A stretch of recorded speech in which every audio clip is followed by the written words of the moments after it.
कांग्रेस की राष्ट्रीय प्रवक्ता साधना भारती जी आज कानपुर पहुंची हैं प्रेस वार्ता करने। हमारे साथ मौजूद है, उनसे बातचीत करेंगे। तो बीजेपी लगातार आरोप लगा रही है आप लोगों के ऊपर कि विपक्ष ने जो है महिला आरक्षण जो बिल था वो गिरा दिया है, क्या कहते हैं? भाई, आप एक प्रबुद्ध पत्रकार हैं।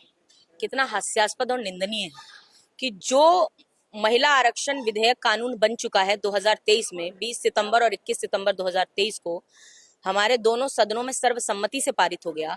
हमारी महामहिम राष्ट्रपति जी ने जिसको साइन करने के बाद जिसको कानून बना दिया, जिसको लागू करने का काम भाजपा ने नहीं किया, उसको दोबारा कैसे गिराया जा सकता है? आप बता दीजिए जहीर भाई, कैसे गिराया जा सकता है? जो विधेयक कानून बन चुका है उसे कभी नहीं गिराया जा सकता, वो तो कानून बन चुका है। और यही चैनल जो आज दहाड़ दहाड़ के कह रहे थे महिला आरक्षण विधेयक गिरा दिया, वही 2023 में मोदी जी का स्वागत कर रहे थे कि महिला आरक्षण बिल पारित हो गया, कानून बन गया। तो मुझे लगता है ये शर्मनाक और निंदनीय है कि देश में भ्रामक प्रचार सिर्फ वोट लेने के लिए आज किया जाएगा, जबकि ये तो 131वां संविधान संशोधन विधेयक था जो 16, 17, 18 अप्रैल को लाया जाना था। उसके लिए 3 दिन का विशेष सत्र बनाया गया और महिला आरक्षण के नाम पर उसकी आड़ में परिसीमन, जो कि मुझे लगता है न्यायिक नहीं था, जिस तरह असम में किया गया, जम्मू कश्मीर में किया गया, कहीं 2001 की जनगणना को आधार बनाया, कहीं 2011 की जनगणना को आधार बनाया। असम में तो परिसीमन आयोग तक नहीं बनाया, केंद्र चुनाव आयोग ने बताइए परिसीमन कर दिया। ये क्या चल रहा है? इस देश में कानून है, संविधान है। ये देश मनुवादी विधान से नहीं चलेगा, ये देश आरएसएस के अहंकारी अरमान से नहीं चलेगा, ये देश गॉडसेवादी गद्दारों के विधान से भी नहीं चलेगा। ये देश बाबा साहेब भीमराव अंबेडकर जी के संविधान से चला है और बाबा साहेब भीमराव अंबेडकर जी के संविधान से ही चलेगा। और उसी संविधान के अंदर एक उचित प्रावधान है कि जो महिला आरक्षण विधेयक है, जो कानून बन चुका है, उस कानून को लागू करा जाए। तो करेगी तो सरकार उसको कर सकती है लागू। इन्होंने तो नोटिफाइड भी 3 साल बाद किया। हम तो 2023 में कह रहे थे तत्काल लागू करो, आज भी कह रहे हैं 543 सीटें हैं, उस पर तत्काल लागू कीजिए। लगभग 180 सांसद चुनकर आएंगी महिलाएं, और उसमें कोटा विद इन कोटा है, एससी एसटी के लिए कोटा है। हम कह रहे हैं ओबीसी महिलाओं को क्यों इससे आप अलग रखना चाहते हैं, उनके साथ क्यों अन्याय करना चाहते हैं? ओबीसी महिलाओं को भी कोटा विद इन कोटा में दीजिए।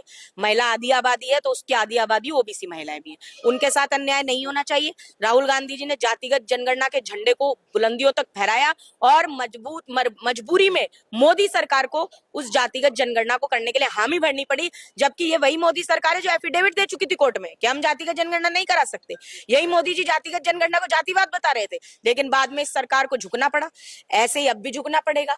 हम लगातार, कांग्रेस सहित समूचा विपक्ष कह रहा है 543 सीटें, समझिए इसको। महिला आरक्षण कानून 2023 में जो बन चुका है उसको तत्काल लागू कीजिए। तब भी हम कह रहे थे लागू करो। शर्तें किसने लगाई? 334 के क्लॉज में शर्तें इन्होंने लागू की, सेंसद होगा, फिर डिलिमिटेशन होगा, तब लागू होगा। अब ये जातिगत जनगणना को रोकने के लिए बिना सेंसस के डिलिमिटेशन करना चाहते हैं। जब आपको जनसंख्या का पता नहीं है तो आप परिसीमन कैसे करेंगे? और आप कह रहे हैं 50% सीटें बढ़ा देंगे। आप देश के संघीय ढांचे पर प्रहार करना चाहते हैं। छत्तीसगढ़, हरियाणा, पुडुचेरी, असम, मेघालय, ये छोटे छोटे राज्य हैं, इनकी जो प्रोपोर्शनेट जो है वो तो बढ़ने की जगह घटेगा। ये तो साफ साफ सी बात है।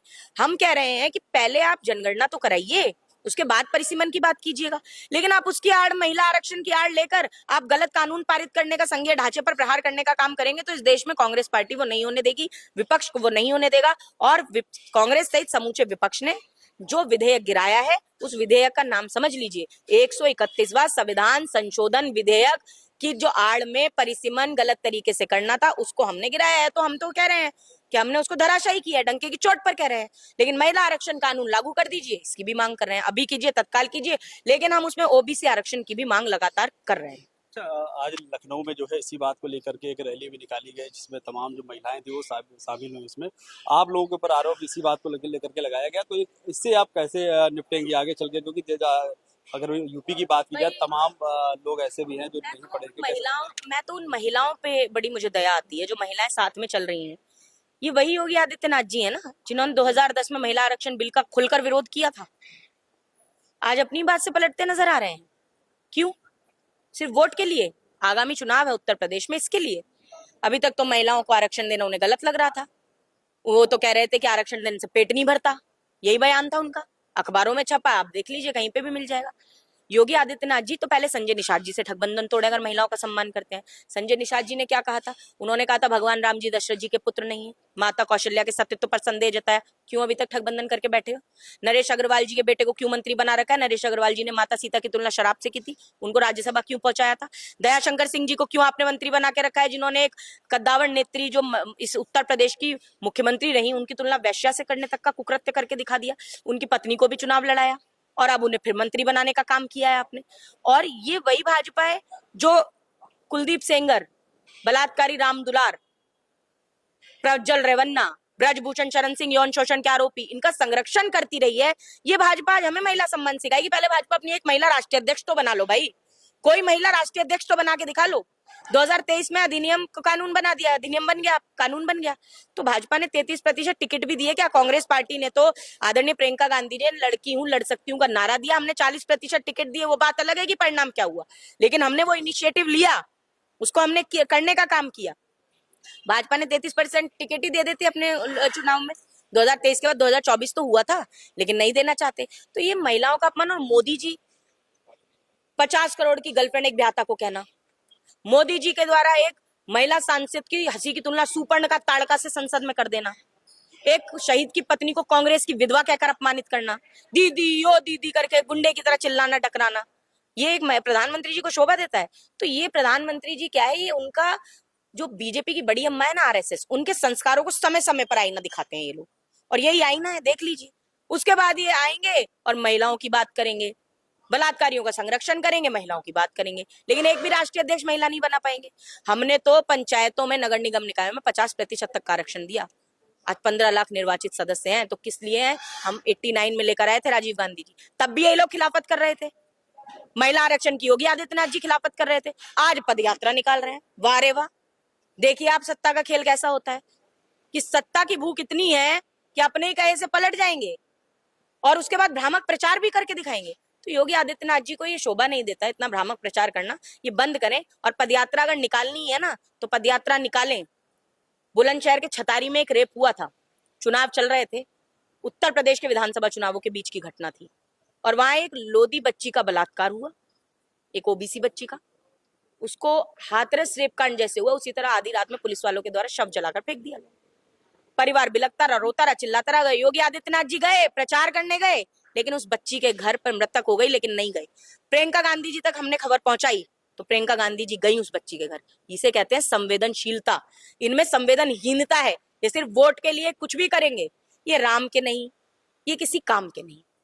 तो मैं तो यही कहूंगी कि इन्हें अब सबक आ जाना चाहिए कि देश की जनता अब इस तरह से आपकी भ्रामक बातों में आने वाली नहीं है। और इतना ही महिलाओं का आपको हितैषी बनना है, तो हम तो आज भी कह रहे हैं, खड़े हैं ना हम साथ में, 543 पे लागू कर दो quota within quota. SC ST को तो है ही, ओबीसी भी महिलाओं को विद इन कोटा आप कोटा दीजिए, वो भी तो चुनकर आए।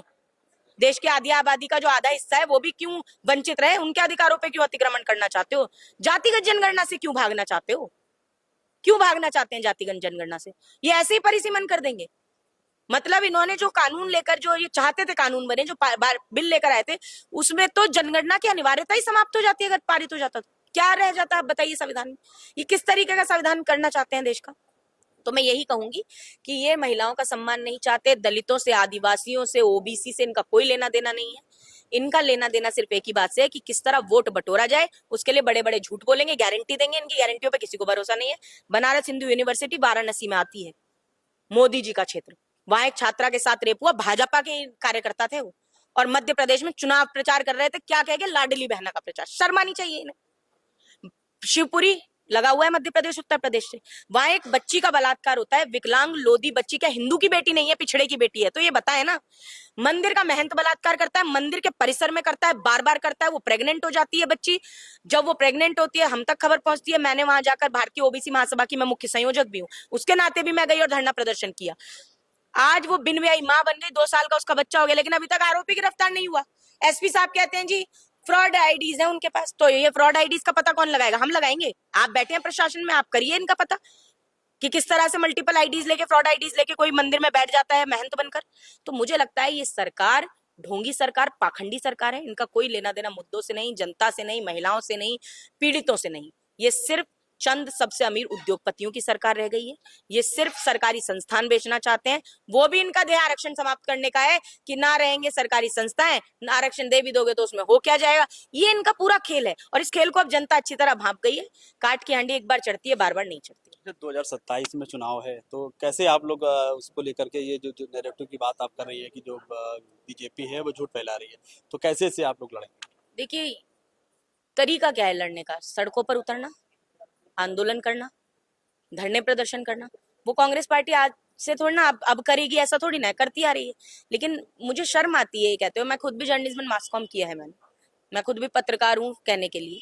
लेकिन ये जो आज के पत्रकार हैं, ये जमीन के मुद्दे दिखाना ही नहीं चाहते, उन्हें बताना ही नहीं चाहते। बताइए, पत्रकार झूठ बोल रहे हैं। जो पत्रकार कल तक कह रहे थे महिला आरक्षण के लिए मोदी जी का स्वागत कर रहे थे, जो वो कह रहे हैं महिला आरक्षण विधेयक गिर गया, वो महिलाएं आकर कह रही हैं, एक एंकर फोटो डाल रही हैं ट्विटर पे, वो जी एक्स पर पोस्ट कर रही हैं, वो कह रही हैं जी महिला विधेयक पारित होने का इंतजार है। अरे भाई, आप प्रबुद्ध पत्रकार हो के इतनी अनिभिज्ञता है आपको कि 2023 में और खुद ही बैठकर आप उसकी एंकरिंग कर रही थी? ये हास्यास्पद है।